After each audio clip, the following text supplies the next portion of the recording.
E aí, meu querido aluno, tudo bem com você? Nós já começamos o estudo aí da segurança pública, né?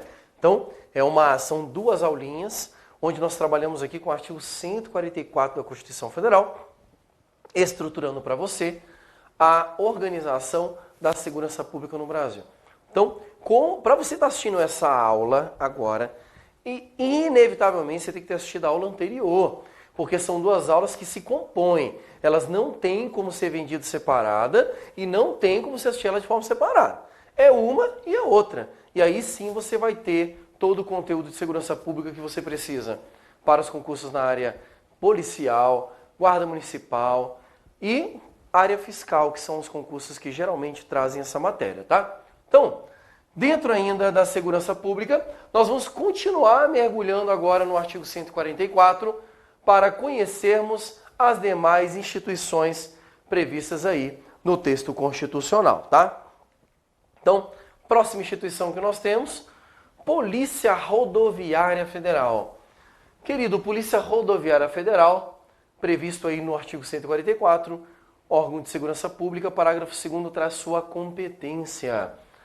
A Polícia Rodoviária Federal, órgão permanente, organizado e mantido pela União e estruturado em carreira, destina-se, na forma da lei, ao patrulhamento ostensivo das rodovias federais. A palavra-chave da competência da Polícia Rodoviária Federal é essa aqui, ó. Palavra não, né? Expressão. Ela faz o patrulhamento ostensivo das rodovias federais. Aí cai na tua prova. Polícia Rodoviária Federal, ela tem atribuição de natureza repressiva e investigativa? Não. Ele vai fazer patrulhamento ostensivo das rodovias federais. Cuidado, tá? Polícia Rodoviária Federal, Rodovia Federal. Então, não é à toa que o nome dela é Polícia Rodoviária Federal. Polícia Rodoviária Federal, Patrulha Rodovia Federal. E aí surge na tua prova a seguinte pergunta: quem patrulha rodovias estaduais? Então isso aqui sempre cai em prova. Quem patrulha rodovias estaduais ou distritais, no caso do Distrito Federal? Queridos, quem patrulha rodovia estadual ou distrital é a Polícia Militar do Estado ou do Distrito Federal. Cuidado! Às vezes cai na tua prova. Quem patrulha rodovia estadual é a Polícia Rodoviária Estadual. Não existe Polícia Rodoviária Estadual. A Polícia Rodoviária Estadual é, na verdade, como se fosse um destacamento da Polícia Militar. Não existe um órgão de segurança pública chamado Polícia Rodoviária Estadual. O que existe é uma instituição Polícia Rodoviária Estadual dentro da Polícia Militar. Logo, são policiais militares. Então, a Polícia Militar vai fazer patrulhamento da rodovia estadual e da rodovia distrital. No âmbito da rodovia federal, Polícia Rodoviária Federal é quem vai fazer este patrulhamento, tá? Este tema é um tema muito bacana, principalmente pelo aumento, pelo crescimento assustador das fiscalizações nas rodovias. Então sempre aparece aí questões sendo discutidas na jurisprudência sobre a fiscalização nas rodovias. Quem vai fazer isso? Se for rodovia federal, rodoviária federal. Se for estadual ou distrital, polícia militar. Guarde isso, porque isso aqui sempre aparece em prova. Um outro detalhe é que a Constituição diz que a Polícia Rodoviária Federal é um órgão permanente, ou seja, não é temporário. Ela está sempre presente aí. E organizado e mantido pela União, ou seja, um policial rodoviário federal também é previsto em lei federal e a sua remuneração, plano de carreira, tudo organizado e mantido pela União. Além de ser estruturado em carreira, a Polícia Rodoviária Federal é muito legal. Eu, na minha opinião, acho uma das melhores carreiras que existe hoje de polícia no Brasil. Por quê? Porque a Polícia Rodoviária Federal ela é organizada em uma carreira única, a de agente de Polícia Rodoviária Federal. Então o cara entra e ele entra só por essa porta, não tem outra porta para ser polícia dentro da PRF. O cara sai de orelha seca, que é aquele policial rodoviário federal que está lá na rodovia multando, e à medida que ele vai crescendo dentro da carreira e vai avançando, ele vai tomando outras funções, até o ponto de poder ser o diretor-geral da Polícia Rodoviária Federal. Olha só que legal.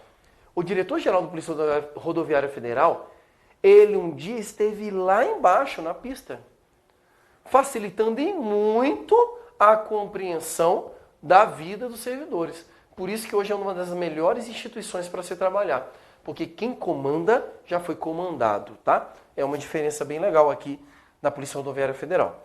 Outro detalhe é que a Polícia Rodoviária Federal também tem uma área de natureza administrativa que não é composta de policiais. São agentes administrativos da Polícia Rodoviária Federal, tanto cargos de nível médio quanto cargos de nível superior. Então, às vezes o cara faz concurso ali. Ah, saiu o concurso da Polícia Rodoviária Federal Administrativa, vou lá fazer, porque eu quero ser polícia, tal. Não, você não vai ser polícia, tá? Você vai ser um agente administrativo e trabalhará na instituição da Polícia Rodoviária Federal. Beleza? Questãozinha top aqui dessa segunda instituição de segurança pública. Avançando dentro do artigo 144, teremos aí mais uma instituição, né? A famosa Polícia Ferroviária Federal. Famosa porque todo mundo conhece, né? Só que não. Artigo 144, parágrafo 3º. A Polícia Ferroviária Federal, órgão permanente, organizado e mantido pela União e estruturado em carreira, destina-se, na forma da lei, ao patrulhamento ostensivo das ferrovias federais. Então, queridos, palavra-chave, Ferroviária Federal, Patrulha Ferrovia Federal. Fui fazer uma prova um dia, eu acho que era na banca ACAF. O que eles fizeram lá? A ACAF faz concurso para a polícia aí de Santa Catarina. Eles pegaram, se você observar aqui, vou até trocar, ó. Ó, presta atenção, vou trocar o slide. Tá vendo aqui o parágrafo 2º? Polícia Rodoviária Federal e no final Rodovias Federais? Parágrafo 3º. Polícia Ferroviária Federal, Ferrovia Federal. Você vê que a diferença do parágrafo 2º para o 3º está só aqui. O que a ACAF fez? Ela jogou lá, a Polícia Rodoviária Federal, Patrulha, Ferrovia Federal. Olha que sacanagem. Não é um chute na canela para sair correndo? Por isso que é uma questão que às vezes o cara joga lá, texto constitucional, o cara acha que não tem nada e a pegadinha está só nesse jogo de palavras. Então se atente. Polícia Ferroviária Federal, Patrulha Ferrovia Federal. Qual que é a grande questão das polícias ferroviárias no Brasil? Simplesmente não existe. Né? Então, antes de 88, nós tínhamos algumas empresas públicas, nós tínhamos instituições que faziam o papel de fiscalização das ferrovias brasileiras. Só que eram algumas instituições. E as instituições com a Constituição de 88, elas foram extintas, o Brasil não investiu mais em ferrovia e elas entraram em desuso. Então, o que existe hoje são poucos policiais, na verdade, poucos servidores que fazem essa atividade de policiamento de ferrovia no Brasil. Se brincar, nem tem mais, ou tá todo mundo se aposentou, tal. Por quê? Porque ela foi se enxugando, não teve mais concurso, não teve uma renovação desse pessoal. O que aconteceu? Em 2011, a Dilma, no intuito de reestruturar essa estrutura, ela sancionou uma lei que organizou a Polícia Ferroviária Federal dentro do Ministério da Justiça. Então ela passa a organizar a Polícia Ferroviária Federal através da Lei 12.462 de 2011. Esta lei, né, 12.462 de 2011, é a lei que traz novamente em cena a figura da Polícia Ferroviária Federal. Institui esta Polícia Ferroviária Federal no âmbito do Ministério da Justiça. Só que quando ela institui essa galera, o que acontece?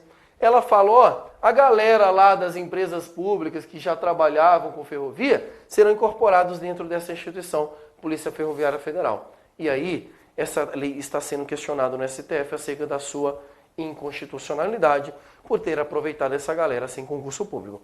Mas enfim, essa é uma coisa que deve se rolar para frente. Este é um tema pouco questionado em prova. Se for questionado, ele vai ser questionado apenas o texto constitucional. Tudo bem? Então, Para a sua prova, leia apenas o que está no parágrafo 3º, memorize, e eu tenho certeza que você vai acertar a sua questão. Show de bola? Então aqui nós temos mais uma instituição de segurança pública importante aí no Brasil. Próxima instituição... cadê? Eu tinha deixado aqui, né? Próxima instituição, Polícia Civil. Então nós temos aqui no artigo 144, parágrafo 4º, a segunda Polícia Judiciária do Brasil, que é aquela polícia responsável pela função de policiamento judiciário, investigação, de repressão, dentro dos estados e do Distrito Federal. Polícia Civil, parágrafo 4º do artigo 144. As polícias civis, dirigidas por delegados de polícia de carreira, incumbem, ressalvada a competência da União, as funções de polícia judiciária e a apuração de infrações penais, exceto as militares. Esse dispositivo aqui não cai em prova, tá, filho? Despenca. Você tem que sempre ter cuidado com ele. Polícia Civil, primeiro, dirigida por delegado de polícia de carreira. O que ele quer dizer aqui? Ele quer dizer que para você ser diretor da Polícia Civil, você tem que ser um delegado de polícia daquela Polícia Civil. Tá? Questãozinha top que sempre aparece em prova. E outro detalhe, você viu essa dirigida por delegado de polícia de carreira na Polícia Federal? Não. Então cuidado. A Constituição não exige que a Polícia Federal seja dirigida por um delegado de polícia de carreira. Tanto que na história da Polícia Federal, tivemos ali um dos delegados mais famosos da PF, era o Romeu Tuma. Lembra dele? Lógico que não. Se você é novinho, você não vai lembrar. Só a galera mais antigona aí, que tem idade aí do professor Marcelo Adriano, tal, que deve lembrar. Eu não lembro também não, mas ouvi falar. Então o Romeu Tuma era delegado da PF, ele era bem fodarástico, bem conhecido no Brasil. E ele era delegado da Polícia Civil de São Paulo. Olha que louco. O cara foi delegado da Polícia Civil de São Paulo e virou chefe da Polícia Federal, diretor-geral da Polícia Federal. Então, mesmo sendo delegado da Polícia Civil de São Paulo e não pertencendo aos quadros da PF, ele chefiou a Polícia Federal durante um tempo. Já, se fosse para chefiar uma Polícia Civil, teria que ser um delegado de polícia de carreira, tá? Outra informação que eu chamo a sua atenção aqui é que as competências de Polícia Judiciária que pertencem à Polícia Civil, elas possuem natureza, então aqui, ó, incumbem. As competências da Polícia Civil possuem natureza subsidiária. Cuidado com isso aqui para sua prova. Subsidiária. Por que a competência da Polícia Civil é subsidiária? Porque a competência da Polícia Civil exclui as competências da União e as infrações militares. Então, competências da União é Polícia Federal, infrações militares, competência das instituições militares. A Polícia Civil, então, ela vai investigar todos os crimes que não sejam da União e que não sejam militares. Ou seja, se a PF não investigar e a instituição militar não investigar, aí sim a Polícia Civil poderá investigar. Por isso que nós dizemos que as competências da Polícia Civil possuem natureza subsidiária. Show de bola? Guarde isso, que isso aqui é uma questão bem bacana para a sua prova. Avançando, vimos aqui então mais uma instituição, que é a Polícia Civil. Vamos ver aqui o parágrafo 5º, que traz as duas últimas instituições de segurança pública dentro do artigo 144, que é a Polícia Militar e o Corpo de Bombeiros Militares. O artigo 144, parágrafo 5º diz: as polícias militares cabem a polícia ostensiva, então aqui a característica, né? Polícia ostensiva e a preservação da ordem pública. Aos corpos de bombeiros militares, além das atribuições definidas em lei, incumbe a execução de atividade de defesa civil. Então aqui nós temos a diferença da PM para o bombeiro no que tange às suas atribuições. Polícia ostensiva é a polícia militar, atividade de defesa civil, corpos de bombeiro militar. Eu fui policial militar, né? E a gente sempre dizia, a PM ninguém gosta, o corpo de bombeiro todo mundo gosta. Por quê? A PM restringe direito, o corpo de bombeiro sempre traz mais proteção para as pessoas. Então, a PM é o carrasco, o bombeiro é o herói. É uma brincadeira que a gente fazia entre as forças. Por quê? Por conta dessa definição da Constituição e nessa distribuição de competência. Guarde isso aqui, que isso aqui também, de vez em quando, aparece em prova, tá? Aqui, o que a Constituição fez? Definiu as atribuições das duas instituições. Mas, o que cai mesmo em prova sobre PM e bombeiro é o que está no parágrafo 6º. Olha só o que diz. As polícias militares e corpos de bombeiros militares, forças auxiliares e reserva do Exército, subordinam-se juntamente com as polícias civis aos governadores dos estados, do Distrito Federal e dos territórios. Esse dispositivo despenca em prova. Você tem que decorar. Escreve na geladeira da sua casa. Mulheres, escreva no espelho, que é o lugar onde você passa a maior parte do seu dia. E aí você memoriza e não erra em prova. Pelo amor de Deus. Olha só. Polícia Militar e Corpo de Bombeiro Militar, a Constituição chamou de Força Auxiliar e Reserva do Exército. O que significa ser Força Auxiliar e Reserva do Exército? Significa dizer que se o Exército está no meio da guerra, acabou seu efetivo, quem que ele pode convocar? Polícia Militar e Corpo de Bombeiro Militar. Por quê? Porque essas duas instituições são forças auxiliares e reserva do Exército. Querido, cuidado. Não é Força Auxiliar e Reserva das Forças Armadas. É Força Auxiliar e Reserva do Exército. Um detalhe super importante para a sua prova. Outra questão. Me lembro de uma questão que o CESP trouxe na prova da Polícia Federal. Trouxe assim. A Polícia Militar, Corpo de Bombeiro Militar e a Polícia Federal são forças auxiliares e reserva do Exército. Não! 1000 vezes não. Só é força auxiliar e reserva do Exército quem é militar. Então o que torna ele força auxiliar e reserva do Exército é essa palavrinha aqui, ó. São as únicas duas instituições militares de segurança pública que nós temos, PM e Bombeiro. Por isso que essas duas instituições são forças auxiliares e reserva do Exército. Tudo bem? Guarde isso. Esse é o primeiro detalhe desse dispositivo que eu chamo a sua atenção. O segundo detalhe diz respeito à subordinação. Então, PM e Bombeiro, e aí junta com as polícias civis. PM e Bombeiro junto com as polícias civis estão subordinados aos governadores dos estados, DF e dos territórios. Tá? Chama sua atenção para os territórios aqui, porque geralmente as pessoas esquecem disso aqui em prova e erram. Acha que território aqui é pegadinha. Território é uma instituição que não tem atual no Brasil, mas pode existir. Ela tem natureza jurídica de autarquia federal. É quando uma porção de terra é adquirida pelo governo brasileiro e eu não sei o que fazer com ela ainda, não tenho destinação. Eu vou lá e instituo um território naquela porção de terra. Quando instituo um território, aí esse território vai ter gente lá. Para ter gente tem que ter polícia coordenando. Se porventura tivermos polícia dentro daquele território, tiver o território tudo bonitinho, o presidente nomeia um governador, que não é eleito, tá? Ele é nomeado. E aí o governador vai ter uma polícia em quem ele vai mandar e vai determinar as atividades de segurança. Por isso que a Constituição diz que a Polícia Militar, Corpo de Bombeiro Militar e Polícia Civil subordinam-se ao governador. Já caiu em prova. Quem é responsável pela gestão da segurança pública dentro do Estado e no DF? Governador. Não secretário de segurança. Sim, governador. Porque ele é o chefe máximo dessas polícias. Tranquilo? Uma peculiaridade aqui que eu preciso passar para você. Polícia Militar, Corpo de Bombeiro Militar e Polícia Civil do Distrito Federal. PM do DF, Corpo de Bombeiro Militar do DF, Polícia Civil do DF. Nós temos aqui uma peculiaridade importantíssima para a sua prova. Você não pode errar, preste atenção. Apesar deles estarem subordinados ao governador do DF, porque a Constituição disse claramente isso aqui. Então, PM, Bombeiro e Polícia Civil do DF é subordinado ao governador.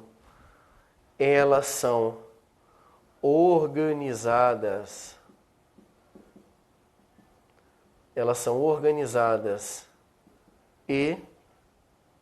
Então, acho que eu escrevi errado aqui, né? Então, elas são organizadas e mantidas por quem? Nada mais, nada menos que a União. Guarde isso. Isso sempre cai em prova. PM, Bombeiro e Polícia Civil do DF são organizadas e mantidas pela União. Quem faz a lei para a PM do DF é a União. Quem faz a lei para a Polícia Civil do DF é a União. Logo, um policial civil do DF, Daniel, é servidor federal? Sim, porque ele é organizado e mantido pela União. Quem paga é a União, quem organiza é a União através de lei federal. Esta é uma peculiaridade e, ao mesmo tempo, uma limitação à autonomia federativa que o Distrito Federal tem.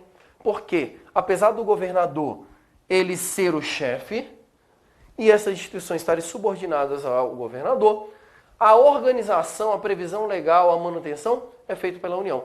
Por isso que um policial civil do DF ganha bem. Você que está estudando aqui agora deve estar estudando também para a Polícia Civil do DF. A Polícia Civil do DF ganha mais que a Polícia Federal. É um concurso muito mais top, muito melhor para você fazer do que a PF. PF você pode ir lá para Conchinchina, né? Você pode trabalhar na fronteira, Parará, é top também. Mas quem quer uma vida mais tranquila, família, não ficar mudando muito, a Polícia Civil do DF pode ser uma opção boa para você. E ela tem esta peculiaridade. Então, cuidado com isso aqui para sua prova, beleza? Temazinho sempre muito cobrado e muito interessante. Avançando aqui, já desmembramos mais um dispositivo, vamos avançando dentro do artigo 144. Próximo dispositivo aqui é uma regrinha muito bacana sobre os militares. Isso aqui eu não podia deixar de falar, porque ela é super importante. A Polícia Militar, Corpo de Bombeiros Militar, são instituições militares. E por ser militares, a eles vão se aplicar as regras do artigo 142 da Constituição Federal. O artigo 142 é um artigo destinado às Forças Armadas. Só que, como a Polícia Militar e o Corpo de Bombeiro Militar são militares, a Constituição estende a eles as seguintes vedações. Guardem, ao militar são proibidas a sindicalização e a greve. O militar, enquanto em serviço ativo, não pode estar afiliado a partido político. Pois é. Existem 3 vedações aos militares: greve, sindicalização e filiação a partido político. Militar não pode. Logo, estas vedações se aplicam também aos militares. Só que surge uma questão aqui muito legal. Militar pode se candidatar a um cargo eletivo? Sim ou não? Lógico que sim, desde que ele não seja conscrito, porque se você lembrar a regra do artigo 14 da Constituição, os conscritos são inalistáveis no Brasil. Conscrito é aquele militar que está no serviço militar inicial. Beleza. Se o cara não está no serviço militar inicial, aplica a regra do parágrafo 8º do artigo 14. Se ele tem menos de 10 anos, ele se afasta da atividade e concorre ao cargo eletivo. Se ele tem mais de 10 anos, ele vai lá, concorre. Se perder, ele volta para o cargo, ou se ganhar, ele vai para a inatividade. Pois bem, se o parágrafo 9º traz essa regra para o militar concorrer a cargo eletivo, logo, militar pode sim concorrer a cargo eletivo. Mas aí surge uma outra questão. Se a Constituição proíbe o militar de estar afiliado a partido político, como que ele vai concorrer ao cargo eletivo se uma das condições de elegibilidade é a filiação partidária? Hein? Pensou nisso aí? Pensou, bisonhão? Lógico que não, né? Então guarde o que eu vou lhes falar. Teve uma questão de prova que trouxe assim: considerando que o militar não pode ser filiado a partido político, ele poderá se candidatar de forma avulsa. Certo ou errado? Erradíssimo! Não existe candidatura avulsa no Brasil. Logo, como é que o militar vai fazer? O STF, confirmando o pensamento do Tribunal Superior Eleitoral, entende que o registro da candidatura do militar supre a falta de filiação partidária. Ou seja, o militar, quando ele vai se candidatar, o nome dele tem que ser apresentado por um partido político, senão ele não consegue se candidatar. Ele não está afiliado, mas depois que ele se candidatar e que se ele se afastar da carreira militar, por isso que ele diz aqui, enquanto em serviço ativo, Após ele afastar, ele poderá se registrar naquele partido político sem problema algum, ok? Uma peculiaridade muito legal para a sua prova. Outra questãozinha interessante que diz respeito à greve. Querido, direito de greve. A Constituição Federal diz que os militares não podem exercer o direito de greve, ok? O que o STF fez? O STF ampliou isso aqui para as demais polícias. Então, atenção. Para o Supremo Tribunal Federal, o direito de greve está proibido também para as demais polícias. Então, cuidado com isso em prova. Segundo a Constituição, só militar que não pode fazer greve. Segundo o STF, todas as polícias estão proibidas de fazerem greve. Questãozinha top que pode aparecer na sua prova. Beleza até aqui? Então, desvendamos mais um pouquinho. Vamos avançar agora no 144 e vamos conhecer um pouco sobre a famosa Guarda Municipal. Querido, a Guarda Municipal está prevista aqui no artigo 144, parágrafo 8º. Os municípios poderão constituir guardas municipais destinados à proteção de seus bens, serviços e instalações conforme dispuser a lei. Primeiro ponto. Apesar da Guarda Municipal estar dentro do 144, ela não é órgão de segurança pública. Pelo amor de Deus, não erre sem prova. Olhou na tua prova e falou que Guarda Municipal faz atividade de polícia, faz atividade de segurança pública, marca errado. Essa questão está errada. Guarda Municipal é uma guarda patrimonial. É como se fosse um guarda de banco. Qual que é a diferença do guarda municipal para um guarda de banco? O guarda de banco guarda o patrimônio do banco, enquanto a guarda municipal guarda o patrimônio do município. Só quem produz, só quem cria a guarda municipal, município, por isso tem um nome. Então, geralmente em prova eles gostam de colocar uma pegadinha aqui. Os municípios e os estados podem criar guarda municipal? Errado. Quem cria guarda municipal é o município, porque é ele que precisa de proteger seus bens, serviços e instalações. Daniel, mas eu já vi a guarda municipal com arma. Pode? Lógico que sim. O Estatuto de Desarmamento diz que de 50 mil, se tiver a população naquele município, até 500 mil, a guarda municipal pode usar arma em serviço. Se for maior de 500 mil a população daquele município, a guarda municipal pode utilizar arma fora de serviço, inclusive. Tá? Questão top aqui, por isso que você às vezes vai ver uma guarda municipal armada. Um outro detalhe, a guarda municipal pode efetuar prisão? Lógico que pode. Mas ele prende como polícia? Não. Prende como se fosse um cidadão. Tudo bem? Prende como se fosse um cidadão. Porque a legislação processual penal diz que qualquer do povo pode prender uma pessoa em flagrante delito. Então, guarda municipal, ele vai dar esse suporte essencial para o Estado. Cuidado, tá?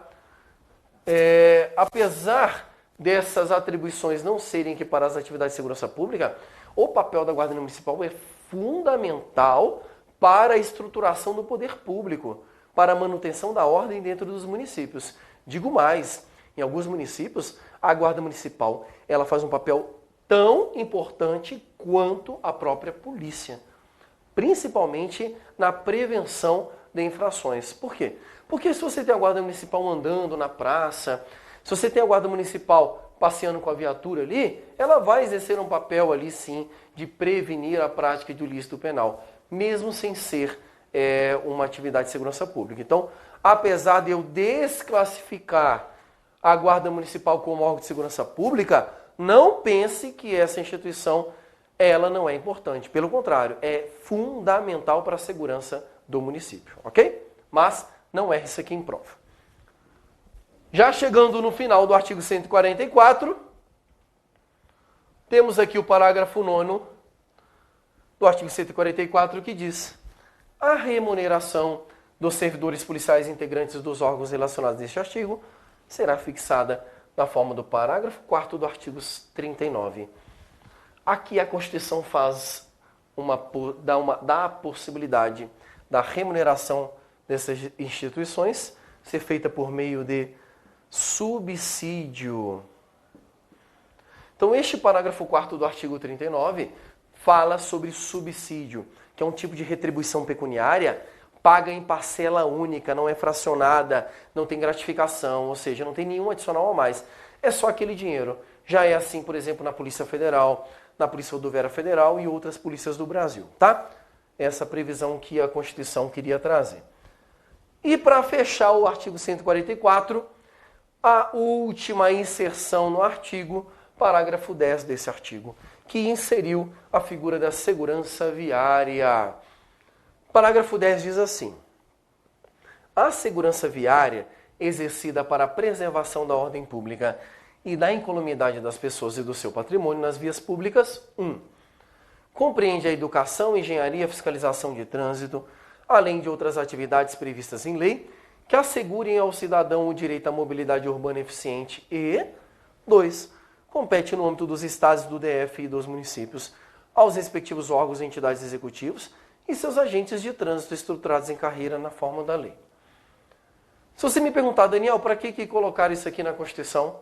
Tipo, qual que é a função do parágrafo 10? Eu não vejo uma função muito prática, muito relevante. Por quê? Porque tudo isso aqui já existe. Não é verdade? Então já existe hoje segurança viária? Sim. Já existe hoje educação, engenharia e fiscalização de trânsito? Lógico que existe. O Brasil já existe há um tempo, isso tudo já existe. Tá, Daniel, por que isso foi inserido na Constituição agora, numa das últimas emendas constitucionais? Porque existe uma pressão muito grande para que reconheça-se para os órgãos de fiscalização de trânsito o poder de polícia de segurança pública. Aqui, então, eles fizeram tipo um ensaio. Falaram assim, ó, segurança viária. Ou agente de trânsito, você é importante pra caraca. Tá? Ó, agora você tá no 144, né? Mas, querido, de boa. Ele disse aqui que o agente de segurança de trânsito, ele é órgão de segurança pública? Não. Resolveu alguma coisa? Não. Mudou alguma coisa do que já existia? Não. Daniel, como é que isso aqui pode cair em prova? Não tenho ideia.